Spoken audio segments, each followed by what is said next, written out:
dali pa lang napapansin na nila mga gawi kong parang hindi pambabae. Kasi bis na Chinese garter, laruan ko ay text sa cholens. Tapos kajamin ko lagi noon mga sigang lalaki sa amin. Nung ako'y mag-high school ay napabarkada sa mga bay. Curious na babae na ang hanap din ay babae.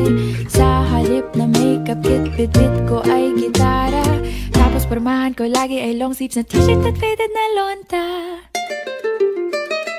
Pero nung makilala kita, nagbagong bigla ang aking timpla. Natutuwa ko na magpariban at mag-ahit ng kilay at least once a month. Hindi ko alam kung anong meron ka na sa akin ay nagpalambot ng bigla. Sinong mag-aakalang lalaki pala ang bibiyag sa tulad kong tigreng gala. Kahit ako'y titibok-tibok, puso ko ay titibok-tibok pa rin sa'yo.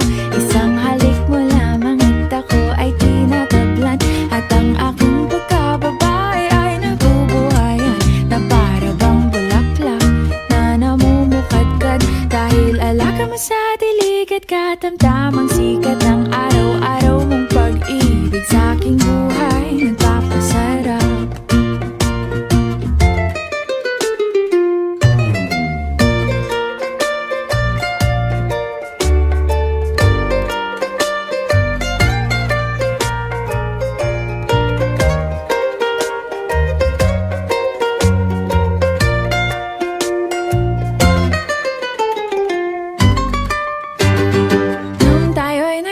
Ay saka ko lamang binigay ang matamis na oong 10 buwan mong trinabaho.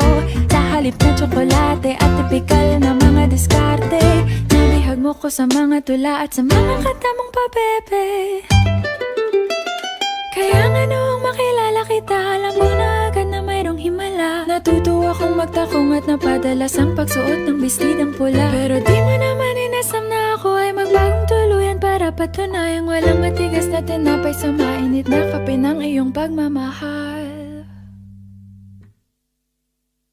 Kahit ako'y titibo-tibo, puso ko ay titibok-tibok pa rin sa'yo.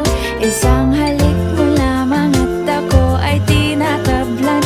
At ang aking pagkababae ay nabubuhayan na para bang bulaklak na namumukadkad. Dahil alaga mo sa dilig at katamtamang sikat ng araw-araw mong pag-ibig sa aking buhay nagpapasarap.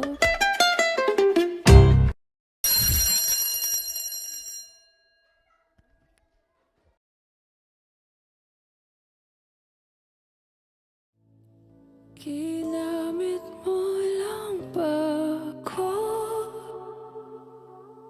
nung nakita kita sa takbuhan ng iba? May kinang sa mata na hindi na nawala. Di na maintindihan paano mo ko sinaktan ng ganito.